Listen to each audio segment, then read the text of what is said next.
नमो नमः। मैं डॉक्टर शशि सिंह आप सबका अपने यूट्यूब चैनल संस्कृत ज्ञानोदय में स्वागत करती हूँ। आज मैं आप लोगों के लिए वेद से संबंधित प्रश्नों को लेकर के उपस्थित हुई हूँ, जो कि नेट जेआरएफ में अक्सर आते रहते हैं। नेट जेआरएफ के लिए अत्यंत ही महत्वपूर्ण है, तो इसको आप पूरा देखिएगा और अपना मूल्यांकन भी करते रहिएगा। बताइएगा भी कि आपका कितना सही हुआ आंसर, जिससे कि आपकी तैयारी का पता चलेगा। और कोई भी कठिनाई होगी तो फिर आप इससे तैयारी भी कर सकते हैं। तो देखिए, आज का पहला प्रश्न है, गायत्री छंद में कितने अक्षर होते हैं? इसके पहले मैं छंदों का एक वीडियो बना कर के अपलोड कर चुकी हूँ, तो उसमें जा कर के आप वैदिक छंद के नाम से है या संस्कृत ज्ञानोदय में वैदिक छंद देखेंगे तो मिल जाएगा, सर्च करेंगे तो उसमें देखिएगा मैं एक मेथड बताई हुई हूँ, जिसके ज़रिए आप याद कर सकते हैं। कितनी आसानी से आप वैदिक अक्षरों को याद कर सकते हैं, या कितनी आसानी से आप वेद में जो वैदिक छंद हैं उनकी अक्षरों की गणना कैसे काफ़ी लंबे समय तक याद कर सकते हैं। इसका सारा विधि मैंने बताया हुआ है उसमें, तो उसके आधार पर आप देख सकते हैं और फिर आपको भूलेगा नहीं वो। तो यदि आप उस वीडियो को नहीं देखे हैं तो जाके देख लीजिएगा। वैदिक छंद के नाम से है संस्कृत ज्ञानोदय चैनल में। और आज के पहले प्रश्न को देखिए, गायत्री छंद में कितने अक्षर होते हैं? ए है 24, बी है 28, सी है 32 और डी है 36। तो इसका सही आंसर है कि गायत्री छंद में कितने अक्षर होते हैं, तो इसका ऑप्शन ए सही आंसर है। अर्थात गायत्री छंद में 24 अक्षर होते हैं। अगले प्रश्न की ओर बढ़ते हैं। अगला प्रश्न है, उश्रिक छंद में कितने अक्षर होते हैं? 28 होते हैं कि 24 होते हैं कि 32 होते हैं कि 36 होते हैं? तो इसका सही आंसर है ऑप्शन ए, 28 अक्षर होते हैं। ठीक है, अब अगले प्रश्न की ओर बढ़ते हैं। अगला प्रश्न देखते हैं। अगला प्रश्न है, अनुष्टुप छंद में कितने अक्षर होते हैं? 28 है, 32 है, 24 है, 36 है। तो 24 हो नहीं सकता, क्योंकि गायत्री छंद में 24 अक्षर होते हैं। फिर उसके बाद उश्रिक छंद में अभी आपने पढ़ा कि 28 अक्षर होते हैं। उश्रिक छंद में 28 अक्षर होते हैं। तो फिर अनुष्टुप छंद में कितने अक्षर होते हैं? तो अनुष्टुप छंद में 32 अक्षर होते हैं। तो इसका ऑप्शन बी सही आंसर है। अगला प्रश्न देखते हैं। अगला प्रश्न है, बृहति छंद में कितने अक्षर होते हैं? ऑप्शन ए है 28, बी है 32, सी है 24, डी है 36। अभी आपने गायत्री छंद के विषय में पढ़ा। गायत्री छंद में 24 अक्षर होते हैं, 28 अक्षर होते हैं उश्रिक में, और 32 अक्षर होते हैं अनुष्टुप में। ठीक, फिर बृहति में कितने अक्षर होंगे? तो बृहति में 36 अक्षर होते हैं। इसका ऑप्शन डी सही है। अब आगे बढ़ते हैं। अगला है, पंक्ति छंद में कितने अक्षर होते हैं? पंक्ति छंद में कितने अक्षर होते हैं? ऑप्शन ए है 40, बी है 32, सी है 24 और डी है 36। तो इसका सही आंसर है ऑप्शन ए 40। पंक्ति छंद में 40 अक्षर होते हैं। देखिए, आप लोग भी कमेंट के ज़रिए हमको बताइएगा कि आपके कितने आंसर सही हुए। ठीक है, कितने आंसर इसमें से सही हुए आपके। अगला प्रश्न देखते हैं। अगला प्रश्न है, त्रिष्टुप छंद में कितने अक्षर होते हैं? 44 होते हैं कि 32 होते हैं कि 24 होते हैं कि 36 होते हैं? तो इसका सही आंसर है ए, यानी त्रिष्टुप छंद में 44 अक्षर होते। त्रिष्टुप छंद में 44 अक्षर होते हैं। ठीक है, अब आगे बढ़ते हैं। अगला प्रश्न है, जगती छंद में कितने अक्षर होते हैं? जगती छंद में कितने अक्षर होते हैं? 28 होते हैं कि 32 होते हैं कि 48 होते हैं कि 36 होते हैं? 28 होंगे नहीं, 32 होंगे नहीं, 36 होंगे नहीं। जगती में कितने अक्षर होते हैं? तो ऑप्शन सी सही है। जगती छंद में 48 अक्षर होते हैं। ठीक है, अगले प्रश्न की ओर बढ़ते हैं। अगला प्रश्न है, पुरूरवा उर्वशी संवाद कहाँ से लिया गया है? तो ऋग्वेद के दसम मंडल के 95वें सूक्त से, कि ऋग्वेद के दसम मंडल के 10वें सूक्त से लिया गया है? ऑप्शन सी है ऋग्वेद का 10 और 108, माने 10वें मंडल के 108वें सूक्त से लिया गया है, कि ऋग्वेद के तीसरे मंडल के 33वें सूक्त से लिया गया है? तो इसका सही आंसर ए है, ऋग्वेद के 10वें मंडल के 95वें सूक्त से लिया गया है। पूर्वा उर्वशी संवाद ऋग्वेद के 10वें मंडल के 95वें सूक्त से लिया गया है। ठीक है, इसका ऑप्शन ए सही है। अब अगले प्रश्न की ओर बढ़ते हैं। अगला प्रश्न है, यम यमी संवाद कहाँ से लिया गया है? ऑप्शन ए है ऋग्वेद का 1095, ऋग्वेद का 1010, ऋग्वेद के 10-108 की ऋग्वेद के 3-33।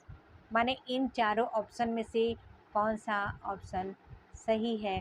तो इसका सही आंसर है ऑप्शन बी, यम यमी संवाद ऋग्वेद के 10वें मंडल के 10वें सूक्त से लिया गया है। ठीक है, अगले प्रश्न की ओर बढ़ते हैं। अगला प्रश्न है, शर्मा पड़ी संवाद कहाँ से लिया गया है? Option A Rigveda 1095, Rigveda 1010, Rigveda 10-108, Rigveda 3-33। तो इसका सही आंसर है ऑप्शन सी, ऋग्वेद का 10-108। ठीक है, 10वें मंडल के 108वें सूक्त से लिया गया है शर्मा पड़ी संवाद सूक्त। ठीक है, अगला प्रश्न है, विश्वामित्र नदी संवाद कहाँ से लिया गया है? ऑप्शन ए है ऋग्वेद का 1095, बी है ऋग्वेद का 1010, सी है ऋग्वेद का 10-108 और डी है ऋग्वेद का 3-33। तो इसका सही आंसर है ऋग्वेद का 3-33, अर्थात ऑप्शन डी सही आंसर है। अगला प्रश्न है, ऋग्वेद के प्रथम मंडल के ऋषि कौन हैं? ऋग्वेद के प्रथम मंडल के ऋषि कौन हैं? ए है मधुछंदा, बी है गृहस्थमद, सी है विश्वामित्र और डी है वामदेव। तो इसका सही आंसर बताइएगा। तो ऋग्वेद के प्रथम मंडल के ऋषि कौन हैं? ऑप्शन ए सही आंसर है, ऋग्वेद के प्रथम मंडल के ऋषि मधुछंदा हैं। ठीक है, ऋग्वेद के प्रथम मंडल के ऋषि मधुछंदा हैं। अग्नि सूक्त यदि आप पढ़े होंगे तो उसमें ऋग्वेद के प्रथम मंडल का प्रथम सूक्त है ये अग्नि सूक्त। उसके ऋषि जो है मधुछंदा है, और जो छंद है वो गायत्री छंद है। ठीक है, अब आगे बढ़ते हैं अगले प्रश्न की ओर। अगला प्रश्न है, ऋग्वेद के द्वितीय मंडल के ऋषि कौन हैं? ऋग्वेद के द्वितीय मंडल के ऋषि कौन हैं? मधुछंदा हैं कि गृहस्थमद हैं कि विश्वामित्र हैं कि वामदेव हैं? तो इसका सही आंसर है आंसर बी सही है, गृहस्थमद। ऋग्वेद के द्वितीय मंडल के ऋषि गृहस्थमद हैं। ठीक है, अगला प्रश्न देखिए। अगला प्रश्न है, ऋग्वेद के तृतीय मंडल के ऋषि कौन हैं? मधुछंदा, गृहस्थमद, विश्वामित्र, वामदेव। तो इसका सही आंसर है सी, विश्वामित्र। ऋग्वेद के तृतीय मंडल के ऋषि विश्वामित्र हैं। अगले प्रश्न की ओर बढ़ते हैं। अगला प्रश्न है, ऋग्वेद के चतुर्थ मंडल के ऋषि कौन हैं? मधुछंदा हैं कि गृहस्थमद हैं कि विश्वामित्र हैं कि वामदेव हैं? तो ऋग्वेद के चतुर्थ मंडल के ऋषि वामदेव हैं। इसका सही आंसर है डी, मधुछंदा तो ऋग्वेद के प्रथम मंडल के ऋषि हुए, ऋग्वेद के द्वितीय मंडल के ऋषि गृहस्थमद हैं, ऋग्वेद के तृतीय मंडल के ऋषि विश्वामित्र हैं और ऋग्वेद के चतुर्थ मंडल के ऋषि वामदेव हैं। ठीक है, तो उम्मीद करती हूँ कि आपको याद हो जाएगा। अगले प्रश्न की ओर बढ़ते हैं। अगला प्रश्न है, ऋग्वेद के पंचम मंडल के ऋषि कौन हैं? अत्रि, गृत्समद, विश्वामित्र, वामदेव। आंसर है ऑप्शन ए, अत्रि। ऋग्वेद के पंचम मंडल के ऋषि अत्रि हैं। ठीक है। गृत्समद द्वितीय मंडल के ऋषि हैं। ऋग्वेद के द्वितीय मंडल के ऋषि गृत्समद हैं। विश्वामित्र ऋग्वेद के तृतीय मंडल के ऋषि हैं और वामदेव ऋग्वेद के चतुर्थ मंडल के ऋषि हैं। ठीक है। और अत्रि जो है वो ऋग्वेद के पंचम मंडल के ऋषि हैं। तो इसका सही आंसर है ए। अगला प्रश्न देखिए, ऋग्वेद के षष्ठ मंडल के ऋषि कौन हैं? भारद्वाज, गृत्समद, विश्वामित्र, वामदेव। तो इसका सही आंसर है ऑप्शन ए, भारद्वाज। क्योंकि गृत्समद ऋग्वेद के द्वितीय मंडल के ऋषि हैं, तृतीय मंडल के विश्वामित्र, चतुर्थ मंडल के वामदेव और षष्ठ मंडल के ऋषि भारद्वाज हैं। ठीक है। अगले प्रश्न की ओर बढ़ते हैं। अगला प्रश्न है, ऋग्वेद के सप्तम मंडल के ऋषि कौन हैं? वशिष्ठ हैं कि गृत्समद हैं कि वामदेव हैं कि विश्वामित्र हैं? तो इसका सही आंसर है ऑप्शन ए, वशिष्ठ। वशिष्ठ जो है ऋग्वेद के सप्तम मंडल के ऋषि हैं। ठीक है। गृत्समद द्वितीय मंडल के ऋषि हैं और वामदेव चतुर्थ मंडल के ऋषि हैं और ऋषि विश्वामित्र जो है वह ऋग्वेद के तृतीय मंडल के ऋषि हैं। अगला प्रश्न देखिए। अगला प्रश्न है, ऋग्वेद के अष्टम मंडल के ऋषि कौन हैं? ऑप्शन ए है कण्व एवं अंगिरा, बी है गृत्समद, सी है वशिष्ठ और डी है वामदेव। तो ऋग्वेद के अष्टम मंडल के ऋषि कौन है? इसका सही आंसर है ऑप्शन ए, कण्व एवं अंगिरा, जिनको अंगिरस भी कहा जाता था। ठीक है। अगले प्रश्न की ओर बढ़ते हैं। अगला प्रश्न है, ऋग्वेद के नवम मंडल के ऋषि कौन हैं? ऋग्वेद के नवम मंडल के ऋषि कौन हैं? ऑप्शन ए है पवमान, बी है गृत्समद, सी है विश्वामित्र और डी है कण्व एवं अंगिरा। तो इसका सही आंसर है ऑप्शन ए, ऋग्वेद के नवम मंडल के ऋषि पवमान हैं। अगला प्रश्न है, ऋग्वेद के दशम मंडल के ऋषि कौन हैं? ऑप्शन ए है विमद, त्रित, कामायनी, श्रद्धा, इंद्र, शची, इंद्राणी इत्यादि। बी है गृत्समद, सी है विश्वामित्र, डी है वशिष्ठ। तो इसका सही आंसर है ऑप्शन ए, विमद, त्रित, कामायनी, श्रद्धा, इंद्र, शची इत्यादि ऋग्वेद के दशम मंडल के ऋषि हैं। अगले प्रश्न की ओर बढ़ते हैं। अगला प्रश्न है, वेद शब्द का क्या अर्थ होता है? वेद शब्द का क्या अर्थ होता है? ज्ञान, कुशलता, निपुण, ज्ञाता। तो इसका सही आंसर है ऑप्शन ए, ज्ञान। अर्थात वेद शब्द का अर्थ होता है ज्ञान। अगला प्रश्न देखिए, सबसे प्राचीन वेद कौन सा है? ऋग्वेद, सामवेद, यजुर्वेद, अथर्ववेद। तो इसका सही आंसर है ऑप्शन ए, ऋग्वेद। ऋग्वेद सबसे प्राचीन वेद है। ठीक है। अगला प्रश्न देखिए। अगला प्रश्न है, ऋग्वेद में मंडलों की संख्या कितनी है? 10, 12, 8, 64।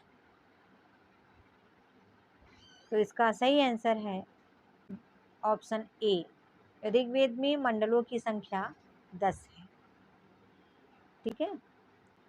अगला प्रश्न है, ऋग्वेद कितने अष्टकों में विभक्त है? ऑप्शन ए 10, बी 8, सी 64 और डी 12। ऋग्वेद कितने अष्टकों में विभक्त है? तो इसका सही आंसर है ऑप्शन बी, 8। ऋग्वेद 8 अष्टकों में विभक्त है। ठीक है। जो 10 हैं वो मंडल होते हैं। ऋग्वेद के 2 विभाग हुए हैं, अष्टक में और मंडल में। तो मंडल में 10 मंडल में विभाजित है और अष्टक में 8 अष्टक हैं। ठीक है, तो ऋग्वेद में कितने अष्टक हैं? 8 हैं। ऋग्वेद कितने अष्टकों में विभक्त है? तो 8 अष्टकों में विभक्त है। तो इसका सही आंसर है बी। अगला देखिए, ऋग्वेद के 8 अष्टकों में कितने अध्याय हैं? 8 अध्याय हैं कि 64 अध्याय हैं कि 10 अध्याय हैं कि 15 अध्याय हैं? तो ऋग्वेद के 8 अष्टकों में कितने अध्याय हैं? तो इसका सही आंसर है ऑप्शन बी, 64। ऋग्वेद 8 अष्टकों में विभक्त है और प्रत्येक अष्टकों में 8-8 अध्याय हैं। ठीक है, तो इस प्रकार जो है 64 अध्याय हुए। अगला प्रश्न है, ऋग्वेद में सूक्तों की संख्या कितनी है? 1028 की 1022 की 1025 की 1020? तो इसका सही आंसर है, ऋग्वेद में सूक्तों की संख्या 1028 है। कहीं कहीं 1026 भी मिलता है। ठीक है, तो ऋग्वेद में सूक्तों की संख्या 1028 है। अगला प्रश्न देखिए, अगला प्रश्न है, ऋग्वेद में मंत्रों की संख्या कितनी है? 10,580 कि 10,700 कि 10,650 कि 10,725? ऋग्वेद में मंत्रों की संख्या कितनी है? तो इसका सही आंसर है ऑप्शन ए, 10,580 मंत्र हैं।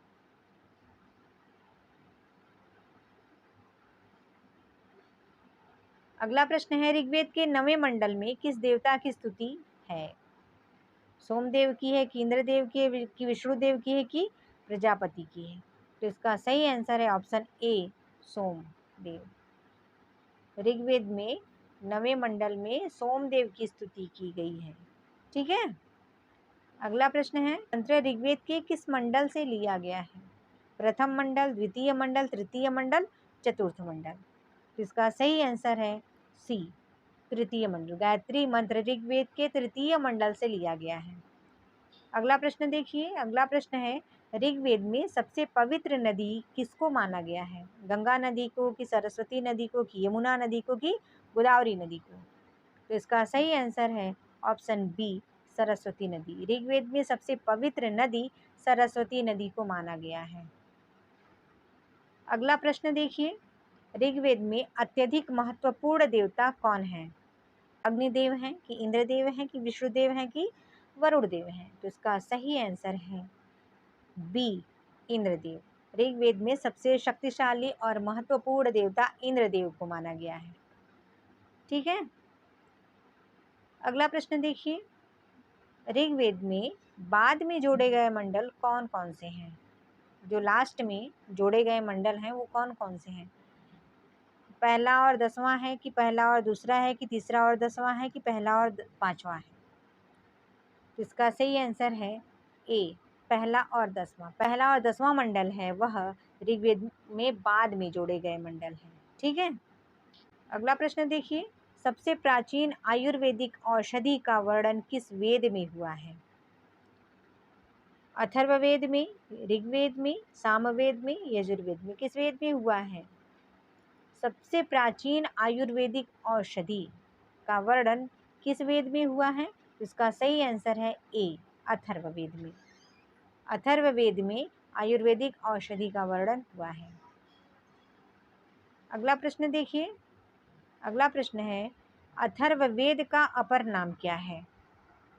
ब्रह्मवेद की, उपनिषद की, पुराण की, पंचम वेद?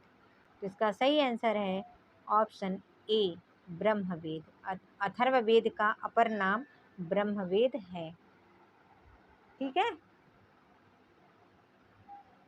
अगला प्रश्न देखिए, अगला प्रश्न है, सबसे अंत में लिखा गया वेद कौन सा है? Option A, Atharvaveda, B, Rigveda, C, Samaveda और डी, यजुर्वेद? सबसे अंत में लिखा गया वेद कौन सा है? तो इसका सही आंसर है ऑप्शन ए, अथर्ववेद। अथर्ववेद सबसे अंत में लिखा गया वेद है। ठीक है, अगला प्रश्न है, ओम कहाँ से लिया गया है? बृहदारण्यकोपनिषद से लिया गया है कि ऋग्वेद से लिया गया है कि यजुर्वेद से लिया गया कि मुंडकोपनिषद से लिया गया है। ओम कहाँ से लिया गया है? तो इसका सही आंसर है ऑप्शन ए, बृहदारण्यकोपनिषद से। ओम बृहदारण्यकोपनिषद से लिया गया है। अगला प्रश्न देखिए। अगला प्रश्न है सत्यमेव जयते कहाँ से लिया गया है? सत्यमेव जयते कहाँ से लिया गया है? मुंडकोपनिषद से, ऋग्वेद से, यजुर्वेद से या कठोपनिषद से? तो इसका सही आंसर है ऑप्शन ए, मुंडकोपनिषद से। सत्यमेव जयते मुंडकोपनिषद से लिया गया है। ठीक है, इसका ऑप्शन ए सही है। ऋग्वेद में किसका उल्लेख किया गया है? मंत्रों का, संगीत का, आयुर्वेदिक औषधियों का या जादू टोना का? तो इसका सही आंसर है ऑप्शन ए, मंत्रों का। ऋग्वेद में मंत्रों का उल्लेख किया गया है। ऋग्वेद में मंत्र हैं, ठीक है, मंत्रों का उल्लेख किया गया है। अगला प्रश्न देखिए। अगला प्रश्न है सामवेद में किसका उल्लेख है? संगीत का, मंत्रों का, आयुर्वेद का कि तंत्र मंत्र का? तो इसका सही आंसर है ऑप्शन ए, संगीत का। सामवेद में संगीत का उल्लेख किया गया है। माने जो भारतीय संगीत है या कह लीजिए जो संगीत है, ठीक है, संगीत की उत्पत्ति कहाँ से हुई है? तो सामवेद से हुई है। ठीक है, अगला देखिए। संगीत की उत्पत्ति देखिए, प्रश्न भी आ गया कि संगीत की उत्पत्ति किस वेद से हुई है? ऋग्वेद से, यजुर्वेद से कि सामवेद से कि अथर्ववेद से? तो इसका सही आंसर है ऑप्शन सी, सामवेद से। सामवेद से संगीत की उत्पत्ति हुई है। ठीक है, अगला प्रश्न देखिए। यजुर्वेद में किसका उल्लेख किया गया है? कर्मकांड का, संगीत का, मंत्र का या आयुर्वेद का? मंत्र का कि आयुर्वेद का? तो इसमें इन चारों में से यजुर्वेद में किसका उल्लेख किया गया है? ऑप्शन ए है कर्मकांड का, बी है संगीत का, सी है मंत्र का और डी है आयुर्वेद का। तो इसका सही आंसर है ऑप्शन ए, कर्मकांड का। यजुर्वेद में कर्मकांड का उल्लेख किया गया है। अगला प्रश्न देखिए। अथर्ववेद में किसका उल्लेख किया गया है? अगला प्रश्न है अथर्ववेद में किसका उल्लेख किया गया है? आयुर्वेदिक औषधि एवं तंत्र मंत्र का, बी है मंत्र का, सी है कर्मकांड का, डी है संगीत का? तो अथर्ववेद में किसका उल्लेख किया गया है? इसका सही आंसर है ऑप्शन ए, आयुर्वेदिक औषधि एवं तंत्र मंत्र का। अगला प्रश्न है वेदों की टीका को क्या कहते हैं? ब्राह्मण ग्रंथ, उपनिषद, पुराण, आरण्यक? इन चारों में से सही आंसर क्या है? इसका सही आंसर हमको आप कमेंट के माध्यम से ज़रूर बताइएगा कि इसका सही आंसर क्या है, कि वेदों की टीका को क्या कहते हैं। और मैं इसका सही आंसर अगले वीडियो में आपको दूंगी। तो इसके लिए आप मेरे चैनल को ज़रूर सब्सक्राइब करिएगा और साथ में बेल आइकन को भी प्रेस कर दीजिएगा, जिससे मेरी आगे आने वाली जितनी भी वीडियो है उसका नोटिफिकेशन आपको मिलता रहे और आप अपने परीक्षा की तैयारी अच्छे से करते रहें। ठीक है, और वीडियो पसंद आए तो वीडियो को लाइक करिए, चैनल को सब्सक्राइब करिए और अपने दोस्तों में भी शेयर कर दीजिएगा। और हाँ, मेरे चैनल को ज़रूर सब्सक्राइब कर दीजिएगा, जिससे कि मेरी सारी वीडियो को आप देख सकें। ठीक है, तो आज के लिए इतना ही। धन्यवाद, मिलते हैं अगले वीडियो में।